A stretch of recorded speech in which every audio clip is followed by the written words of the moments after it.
living God. No one can deny that Jesus Christ is the Most High. Let's go. You may be seated in the presence of the Lord. I want to talk to you today from the topic of God's masterpiece. And I want to take you back to a situation that happened when I was in Africa. We went to an art gallery. And we sat down in an art gallery, and I sat down in a chair very similar to the chair that I'm sitting in now. And I looked at all these paintings that were all over the wall. It was all these paintings of all these beautiful, majestic animals. You had these beautiful paintings. This guy named Gary Bucklow, and he's a world-renowned painter who paints all these wonderful animals from out of Africa. And I'm sitting in a chair, very much like the chair I'm sitting in now. Actually, a bar stool is what I'm sitting in. And I'm looking at this wall. And this wall is full of all this beautiful art, all these wonderful creatures that God has created. And this artist, he has the ability to take his paintbrush and to take a canvas and to create this image that it looks so real. It looks like these animals could literally come alive on the canvas that he's painted. And I'm looking at all these beautiful animals. I'm looking at all these lions, and I'm looking at the lion, and I'm looking at his mane and how beautiful and how majestic he looked and how powerful he looked and how regal he looked. And I look at another picture, and these are all these different pictures right beside each other in this art gallery. And I see this picture of this rhinoceros, and I'm looking at it and the power that he's painted with this paintbrush and how powerful this animal looked. And I'm looking at this elephant and it's majestical, how wonderful this elephant looked and how to life. It looks so real in this picture. And you can even see all the detail inside of the eyes. And I'm beginning to say, I think I'm a lot like a lion, but in some ways, if I'm honest with myself, I'm not exactly like a lion. I've got some issues. There's some areas in my life where I could use a little bit more courage. So while I'm seeing myself in that lion picture, I also can see some deficiencies that make me not like that lion. And as I begin to look at that elephant and how intelligent and how brilliant that animal is, I began to look at that elephant. I began to say to myself, although I want to be known as the elephant, that I've got this memory and that I can do all these things with my mind, the reality of it is I don't always remember everything. I'm not always so good with intelligence all the time. Sometimes I feel like I'm lacking in intelligence in certain areas, or I don't have everything that I need in order to be everything that God needs me to be. And as I began to look at all these different animals on this wall, my eyes connected to one animal. In the middle of all these pictures of all these amazing creatures, all these majestical and strong and powerful and brilliant creatures, I began to lock in and focus on the picture of a hyena. Matter of fact, I took a picture of this hyena with my camera while I sat there. This picture doesn't do it any justice. The painter, the artist of this picture, he took this animal that we always associate with just laughing and silliness, this animal that we always associate with just being a scavenger, this wild dog, this animal that we always associate with being nothing but a nuisance to everything else out there. This artist, he takes this animal, and with the stroke of his paintbrush, he begins to paint this beautiful creature. And as I began to gaze into the eyes of this wild dog, of this hyena, this creature that I had no respect for. Matter of fact, when I came to Africa, I wanted to see the lion. I wanted to see the rhinoceros. I wanted to see the elephant. I wanted to see the giraffe. I did not want to see a hyena.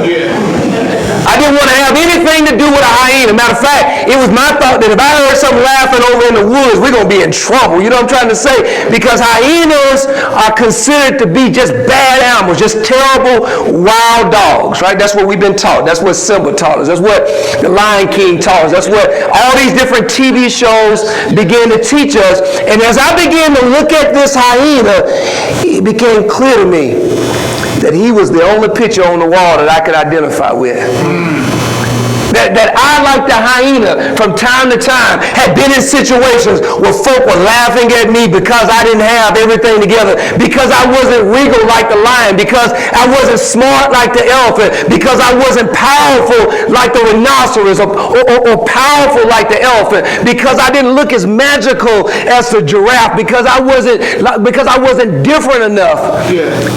And a lot of times, I felt myself just like that hyena, the one that knew, had to have known that he's cursed, that he didn't have any of the things that the other animals. The lion has his beautiful mane, but not the hyena. He doesn't have these beautiful manes. Matter of fact, he's known for not having a mane at all. He's known for being a scavenger. And as I began to look at this scavenger, as I began to look at this picture of this hyena, I began to connect to the hyena, because unlike the other animals, I saw myself in the hyena. I saw the mistakes that I made. I saw the issues. I saw the things that I lacked. I saw all the doubt. I saw the insecurity that's on the inside of me.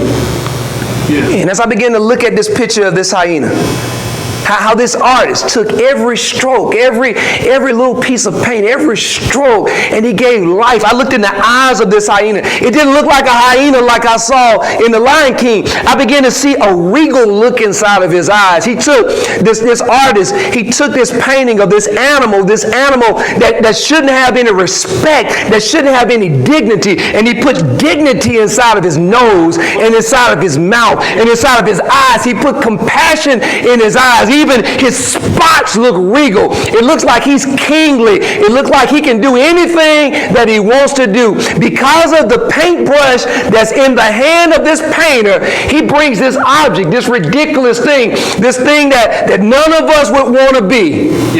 He brings it to life. He gives character to it. Look at this picture. He gives life to it. He gives character to it. He makes this hyena look kingly. This hyena looks like something to be reckoned with. This hyena looks like something you want to hang around, you want to be around. And it's all because of the artist that we're able to see this hyena in a different light. That this hyena isn't just an ordinary hyena, but this is a hyena that an artist, a true artist, an artist who can look into the soul of even a hyena and begin to pull out character and to begin to pull out kingly values and begin to position this hyena. And listen to me now. This picture that we're talking about, over $2,000. This is a masterpiece. This artist was able to take an object. This artist was able to take something that many of us wouldn't want to be associated with. This artist was able to take something that many of us would not want to be and make it into a masterpiece. With the stroke of his brush, he was able to bring character and make it regal and make it into a masterpiece. And this is what Paul is communicating to us today. This is what Paul was communicating to the church 2,000 years ago. He begins to talk to the Ephesian church. Got to understand the Ephesian church. The Ephesian church was a church that was making a lot of mistakes. All those churches that were in the Roman areas, they were doing a lot. They had come from a lot. They were all Gentiles. This wasn't a church that was full of Jews that were being converted. They had no rules. These people were out doing anything and everything that you can think of. They were doing, Paul was talking about in the earlier verses in Ephesians chapter 2. He was explaining that you were out there doing everything everybody else in the world was doing. You were out there sleeping with who you wanted to sleep with. You were out there making mistakes. You were out there doing things to people that you were just hyenas. He says, and then all of a sudden, you came into contact with Christ. All of a sudden, you began to believe. All of a sudden, because of that belief, you received this thing called grace. And all of a sudden, you went from being a hyena to being a king. You became heirs of the kingdom because of grace. It wasn't because you stopped being a hyena.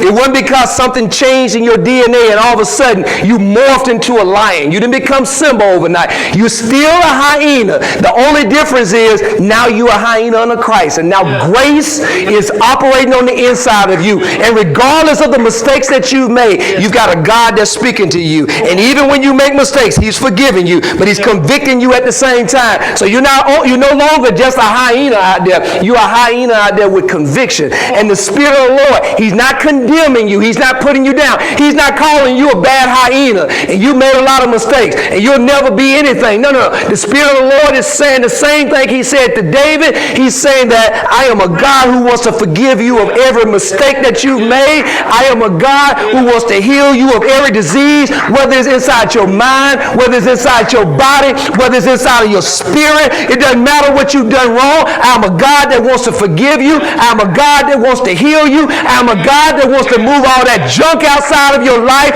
I'm a God that wants to move in your life in a mighty way. I'm a God who wants to restore you. I'm a God who wants to give you double for the trouble that you've been through. I'm a God who wants to use you, not because of the good stuff that you did. I want to take that bad stuff that you did. I want to take that hyena stuff, them hyena mistakes that you made, and I want to use that to turn a whole lot of hyena back to me. I am a God who wants to redeem you from every pit. It doesn't matter what pit you find yourself in today. It doesn't matter what mistakes you made. Surely you might be paying the consequence for a mistake that you made. Surely you might find yourself in a situation in which you're going to need grace more than ever before. But listen to me. Sometimes fish have to swim upstream. That's right. All right. Sometimes you just have to work a little hard. Sometimes fish, but this is what you need to understand. You keep swimming upstream, you're going to make it to the top. There's not a current out here. We serve a God that says, I'm with you in the water. I won't let anything overcome you. I'm with you in the river. Even when the river's coming against you, even when it's pushing up against you, even when temptation is coming against you, even when you feel like you're making every mistake that could be made possible, even when you feel like you've messed it all up, I am a God who's with you in the river, and I won't let you drown. I am a God that's with you when you go through the fire. I won't let you get burned. And check this out. Not only will I not let you get burned, but you serve a God who, when you come out of that fire, you won't even smell like smoke. That's what Isaiah 43 says. It says you won't even smell like what you've been through. And there are people in this place right now. You've been through all kind of hurt, harm, and danger and hell, and you should look different. You should smell different. We ought to see something in you, but we can't even tell what you've been through because you serve a God of grace. And you serve a hyena-loving God. He takes a hyena and he paints them with a brush and he gives them dignity and he wipes away the sins. He wipes away everything, and it doesn't matter what you've been through. You just, you're a hyena, but you're a hyena that's covered by grace. By grace. Thank you, sir. And this is what Paul is communicating. He says, for we are what? We're God's masterpiece. We are masterpieces, just like that hyena painting. $2,500. I was coming back home with that painting until that man told me it was $2,500. And I said, you know what? I'm going to have to put that on the layaway, right? We're not going to be able to get back home and pay bills if I buy that painting. I was so close to buying that painting. But it was a masterpiece.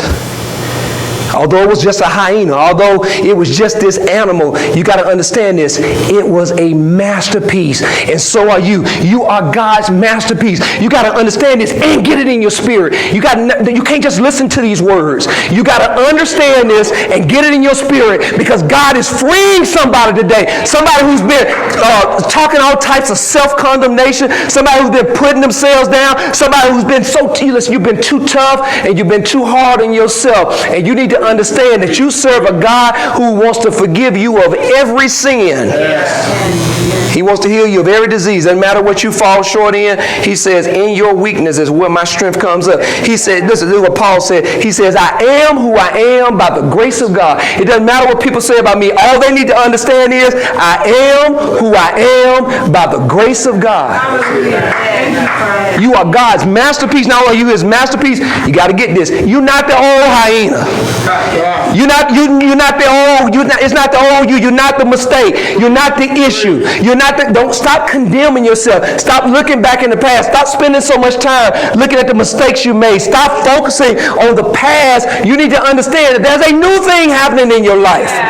That you're a part of a new thing, that God is doing a new thing in your life. But here it is. The new thing can't start. This is what Isaiah says. Until you get to the place where you can perceive it. Until you get to the place where you can see it. That you're not the same person that you used to be. That you used to make some mistakes. And from time to time, you might still make some mistakes. But that's not you.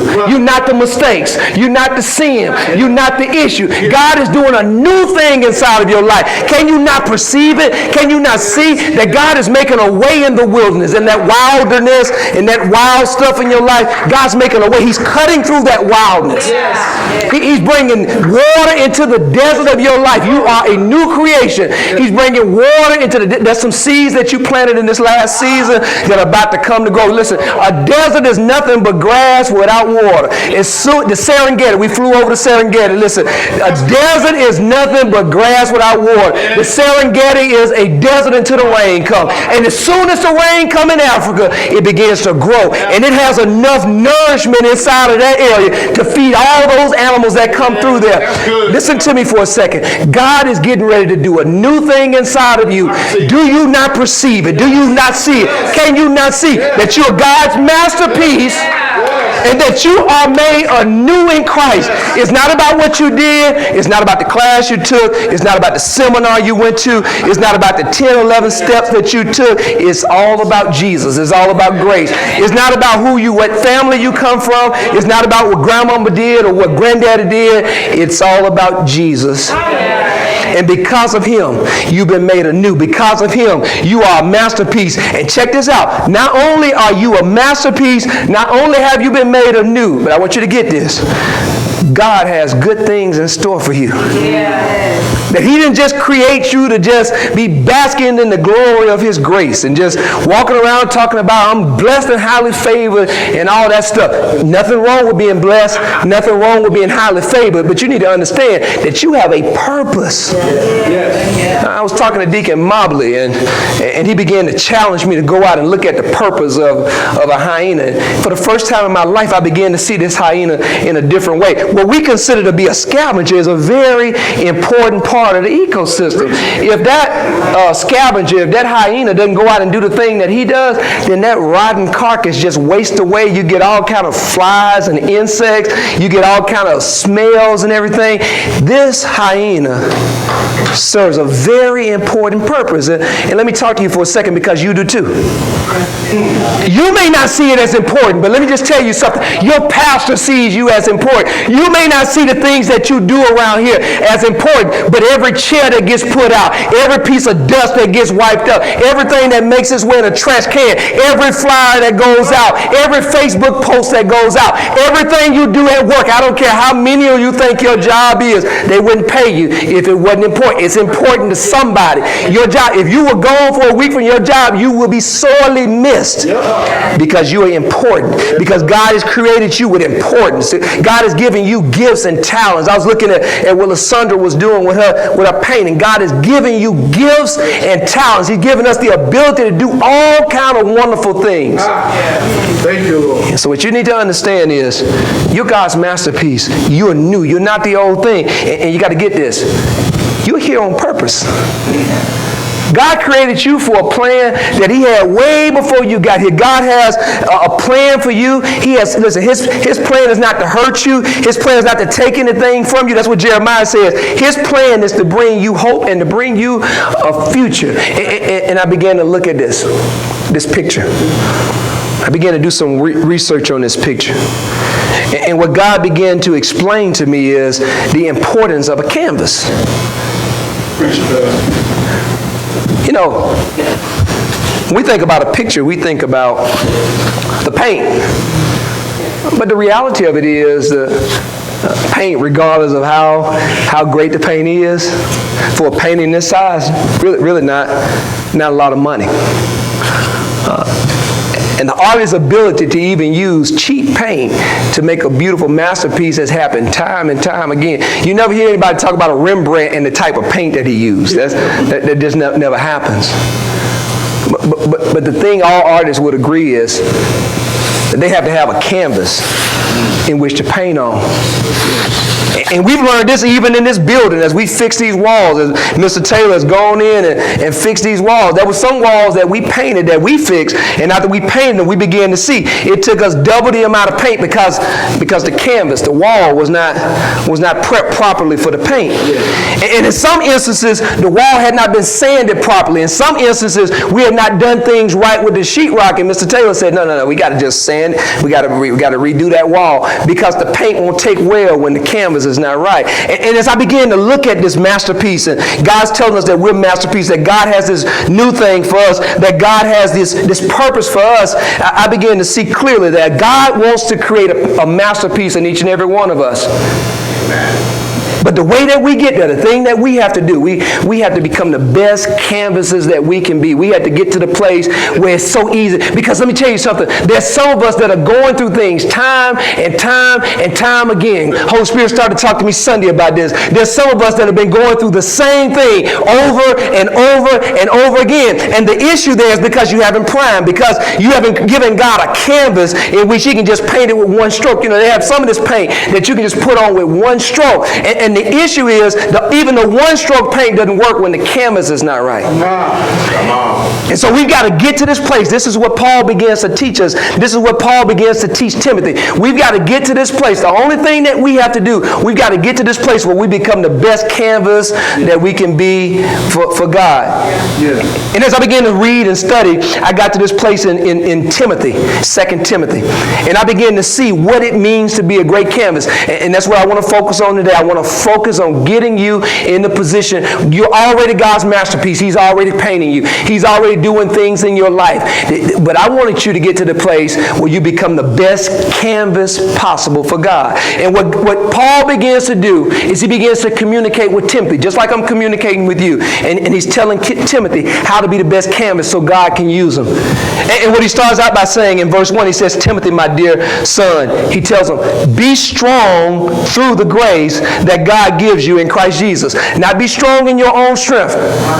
Not go out and do a whole lot of things in your own strength. He begins to tell him, this is how you become the best canvas possible. It starts out with you being strong in grace. And I need for everybody in this room to understand that God wants to paint a masterpiece in your life. And He's going to paint a masterpiece in your life. The question is whether that thing's going to start showing up now and clear now, or whether that thing's going to show up later and toward the end. But today is an opportunity for each and every one of us to present ourselves as canvases that God can begin. Today, that God can begin to show masterpieces on. Yes, indeed. And then he begins to talk to Timothy. Paul begins to talk to Timothy, and he begins to use these metaphors.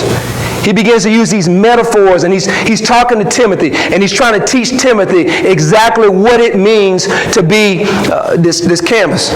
And he goes to verse 2 with the first metaphor. He begins to talk to Timothy, and he begins to say, first thing I need you to be is I need you to be a mentor. I need you to get to this place where you are a mentor for Christ, where you can begin to mentor people. And he says in verse 2, he says, you have heard me teach things that have been confirmed by many reliable witnesses. Now I need you to go out, and I need you to teach these truths to other trustworthy people who will be able to pass them on to others.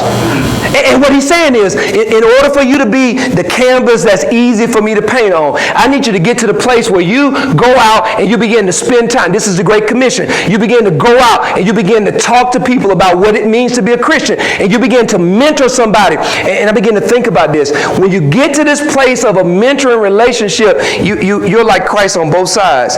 You get to this place where you are willing to help people in need. That's an amazing part. When you are mentor, I see it all day long. I see Mr. Taylor in here. I saw Leo in here.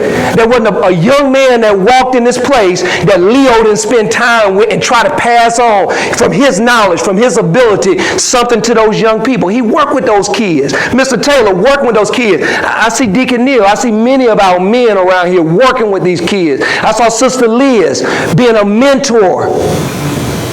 Because when you're a mentor, you're exhibiting everything that Christ is about. He's all about helping somebody in need. And when you're able to help somebody in need, it changes the way you treat people. You become more like Christ. Anybody that's been a mentor, you know exactly. You're on your P's, you're on your Q's, you're making sure that you're taking the time, you're doing your best work. You're being a canvas like never before. When you're a mentor, when you're a mentee, it's all about humility. It's all about being able to go to somebody and say to them, you got something that I need. And I need to humble myself. I need to put myself in a position where I can learn the gift and what you have. And when we get into this place of this mentor-mentee relationship, we get to this place where we're able to reproduce ourselves. And that's what Paul is saying. If you want to be a canvas, get to this place where you can reproduce yourself, where you can go out and invest time in somebody else, where you can go out and learn something so that you can then go out and teach somebody else. Yes, sir. Good job, Pastor. But not just a metaphor of a mentor. He goes a little bit further. He says if you want to be a canvas that God can use to paint a masterpiece on, then you got to get to this place where you are a soldier. He says that a soldier is a person that endures suffering along with me, along with Paul, as a good soldier of Christ Jesus. Soldiers don't get tied up in the affairs of civilian life, for then they cannot please the officer who enlisted them. And what he begins to say is, if you want to be a good canvas, if you want to get to this place where God can paint these beautiful masterpieces in your life right now, you got to become a person focused. You got to become a person who doesn't allow yourself to get caught up. If Paul could have been talking, and nowadays he would have said, in the mess that these other folk got going on. You can't get yourself entangled in this mess and all this junk that's going on. You got to get yourself to the position where you're just following Christ in everything that you do. You treat, regardless of what they do, regardless of what they say, you treat them in grace. You do the thing that the Bible tells you to do. And that takes focus. And he says, like a soldier, you got to get to this place. If you want to be a canvas that God can paint this masterpiece on, it requires for you to get to this place of focus. And then he uses this third metaphor. And he says that and athletes cannot win the prize unless they follow the rules. And he uses a metaphor of an athlete. And he begins to talk about how important it is, not for an athlete to be fast, not for an athlete to be strong, not for an athlete to be able to jump high, but for an athlete to be able to follow the rules. And what he's saying to us today is, listen, you can be fast, but if you jump out the blocks too fast, you're disqualified. He said you can jump high, but if you jump back the wrong way, if you jump forward, if you lean the wrong way, you can be disqualified. He said you can have all the ability in the world, but if you want to be a good canvas for God, you need to get to this place where you have the discipline of an athlete. And then he goes further with this final metaphor. He says, and a hard-working farmer should be the first to enjoy the fruit of their labor. Think about what I'm saying. The Lord will help you understand all these things. And he uses this example of a farmer. And he says, if you want to be a canvas that God can paint on, if you want God to paint amazing things in your life, get to this place where you're like a farmer, where you become patient, where you plant stuff and you're able to trust God and you're able to wait on God. You're able to do the things. You're able to water and do the things that you're supposed to do. And you get to this place where you become so patient with the process. And this is what he says. He says the people who are patient like a farmer, he says that they reap a reward. Yes, they do. And what Paul does is, in these verses, he began to give us this important information. He says that if you want to really change your life, if you want to be this masterpiece, the masterpiece that God has said that you are, if you want to experience that in your life right now, then very simply, you got to become a person who's willing to invest in other people.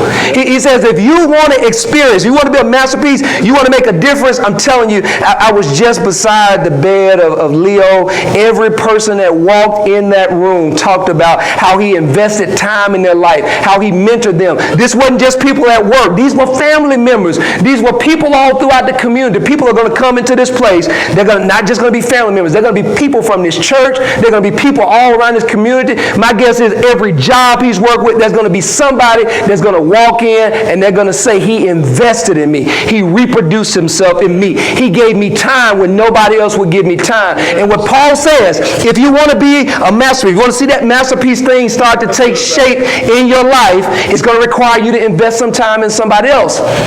He says, if you want to be a masterpiece right now, if you want to change something, you want to see something different in your life, you want to see that masterpiece in your life right now, he says all you have to do is get to the place where you become a person of focus, where you stop allowing for everything. You're painting something on that's different every day. You got 5 or 6, we can't make out what it is that you're good at because you got so much stuff on this, so much paint. So many different, you got crayon on here, and paint, and pencil, and all kind of stuff. You done cut stuff out and pasted it on here.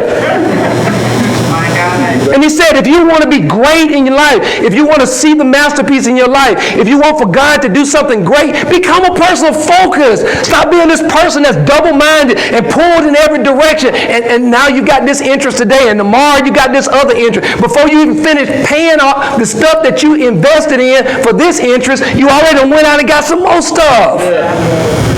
He says you got to become people of focus. He says that if you want to be the masterpiece that God has for you, if you want to be different at work, if you want to be different in your marriage, if you want to be different in your life, if you want to see difference in your health, you got to become a person of discipline. Yeah.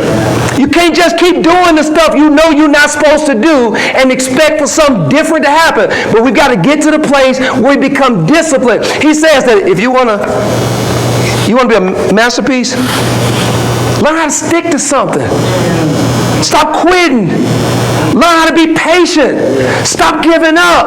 Learn how to fight. Learn how to stick. Learn how to stay. Learn how not to throw the towel in. Learn how to stand up for yourself. Learn how to trust God. Stop running away from everything. He says you got to get to this place where you're a farmer, where you don't just go out and plant a seed one day, expect for it to grow. Where you don't just go out and say, I'm going to do something different in my marriage and expect for everything to happen. Where you don't just go out and say, I'm going to do something different for the kids and expect on day one for the kids to change. A lot of these things that we suffer with, they didn't take one day to get to where they are. Right. A lot of these things that we struggle with, it didn't take 1 hour, one day, but we want to sow a seed, and within an hour, within a day, within a week, some of these things that we struggle with, we've been struggling with them for years. And we want to say something magical. We want to do something magical. We want to read a book, we want to do something, and we expect for it to happen. And what Paul says is, if you want God to paint a masterpiece in your life, you've got to be patient. So Paul skips down a few verses. And then he gives us some concrete things because, this feels good. It feels good to me. It feels good to you. Focus, yeah. But when you get out of here, there are going to be all kind of commercials calling your name. There are going to be all kind of people. It's going to be hard to stay focused in a world where marketing is happening. Discipline, yeah. I love discipline. Until I walk by that place where I'm not supposed to be shopping at, or I walk by that refrigerator where I'm not supposed to be going into. We love discipline until it's time to be disciplined. Right. What he begins to say to us is we always talk about, God, give me patience, but then we don't want to go through anything. As soon as something happens, we want to quit, we want to run. God, why? Good, sir. We all want to be mentors. We all want to pour into somebody. We want, for when we go from here, we want a lot of people to come in and say a lot of nice things about who we were, but we so busy, we don't want to spend time. We don't want to invest time in nobody else. I got my children, my husband, my job, my. And Paul gives us 3 valuable things in this same chapter. The first thing he says, each one of us, you need to start out by every day of your life trying to be the best canvas that you can be.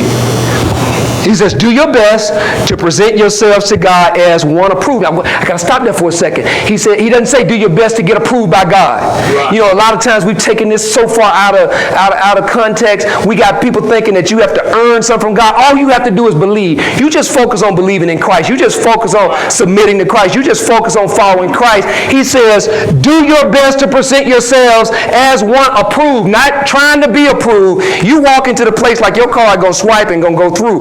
It's already approved. I got money in the account. My credit, I put in that credit increase, and I'm just believing when I walk into the store that the credit is on my account. That when I swipe, and you praying the whole time. Y'all know what I'm talking about. You praying the whole time that you going up there. Everybody trying to figure out what's wrong, why you won't you get a card and you holding on to that card and you shaking and everything. No. He said you walk into this thing as if you're already approved, as if you already received what it is that you've been promised. He says, do your best to present yourselves to God as one approved, a worker who does not need to be ashamed and who correctly handles the word of truth.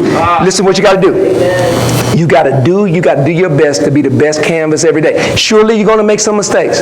No canvas is perfect. I don't care how much you pay for it. There's some issues on it. There's some imperfections on this thing. Regardless of how great it is made from the earth, and so just like you made from the earth, there are imperfections in every canvas. But what Paul says is, you do this by, look at this now, you do things that don't make you shame, and you follow on doing things that you know are right. And that's what Titus says. He says, each one of us, when we receive grace, we received the ability to understand the difference between what is the right thing to do, stop trying to act like you don't know, and what is the wrong thing to do. And what we've got to do, we've got to start to use that discipline, to use that focus. We've got to start using that patience. We've got to get to the place where we're using each and every one of those things that Paul talked about in order that we can be the best canvas that we can be. The second thing Paul shows, verse 16 and 22, he says, first of all, avoid godless chatter, because those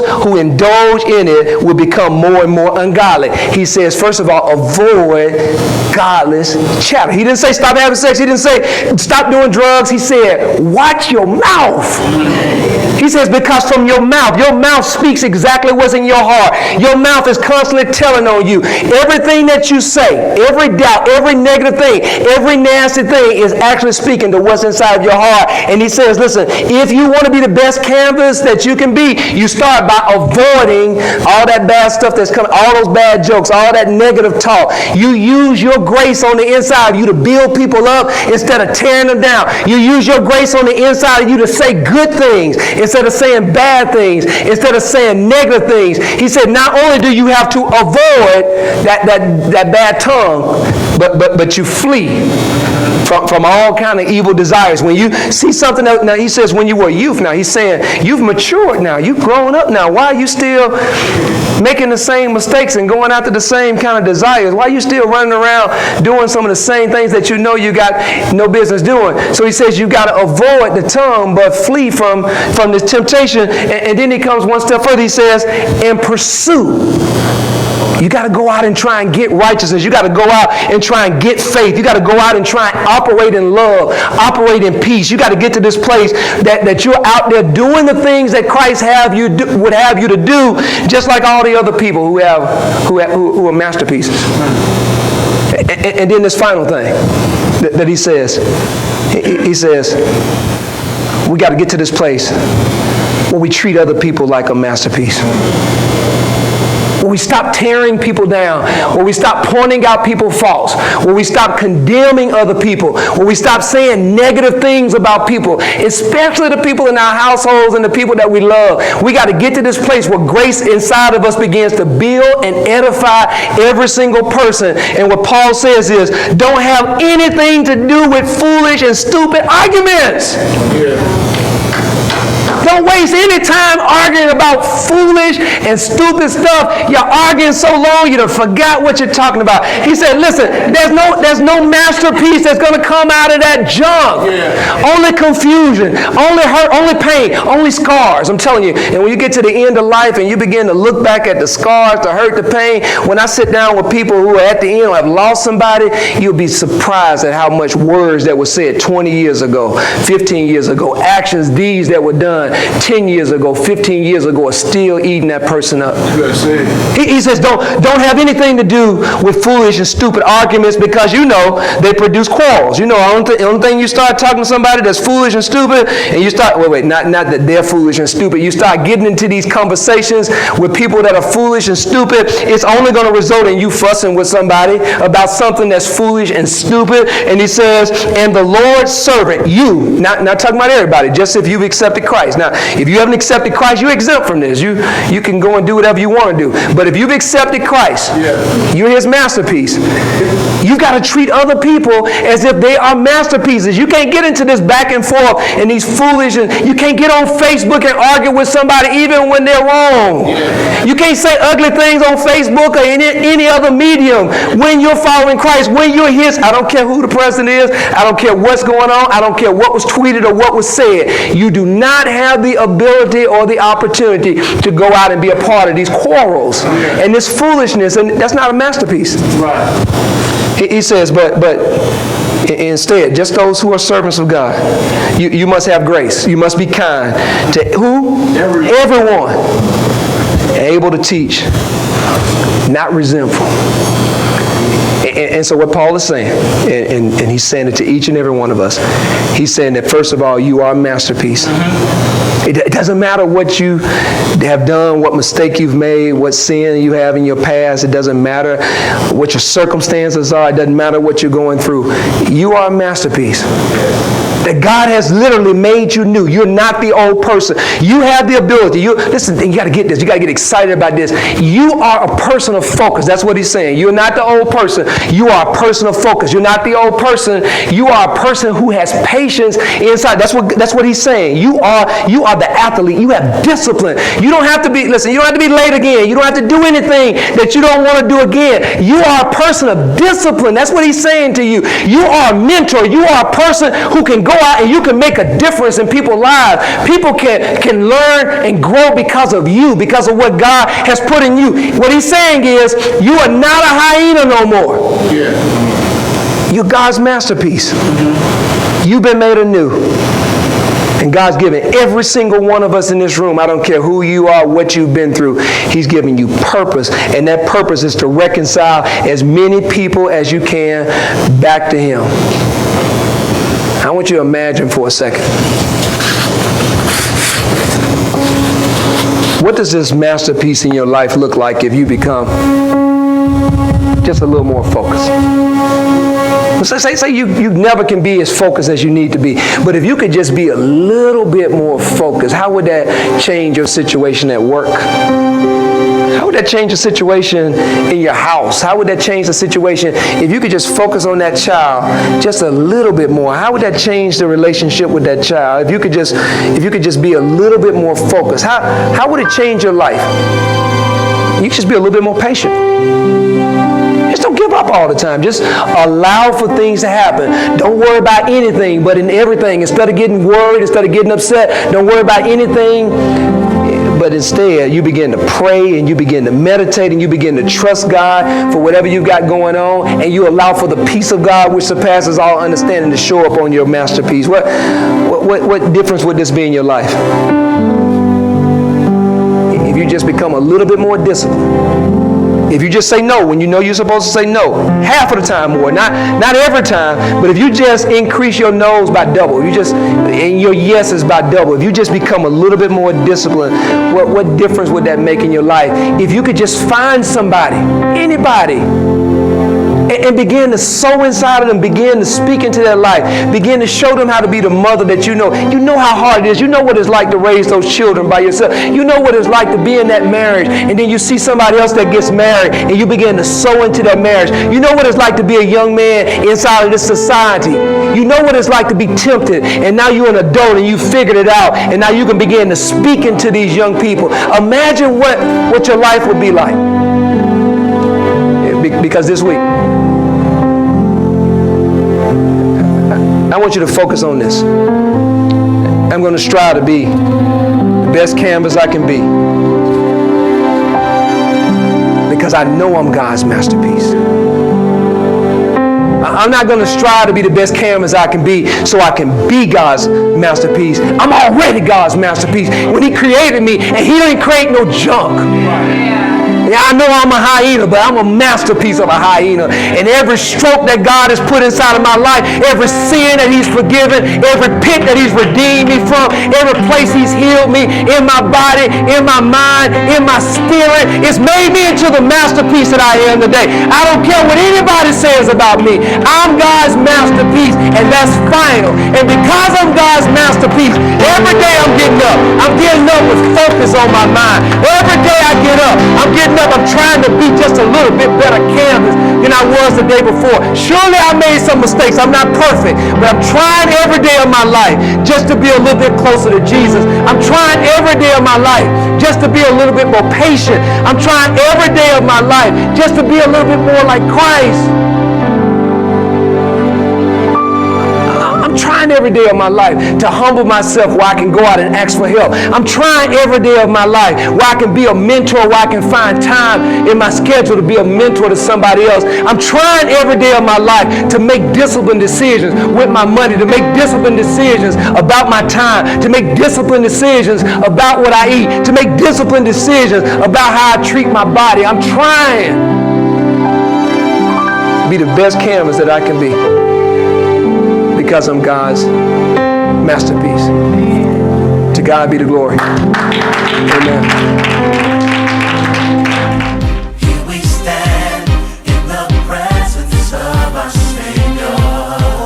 It's an honor And it's an honor to lift our voice and sing to the living God. to the living God. No one can deny No one can deny that Jesus Christ Jesus Christ is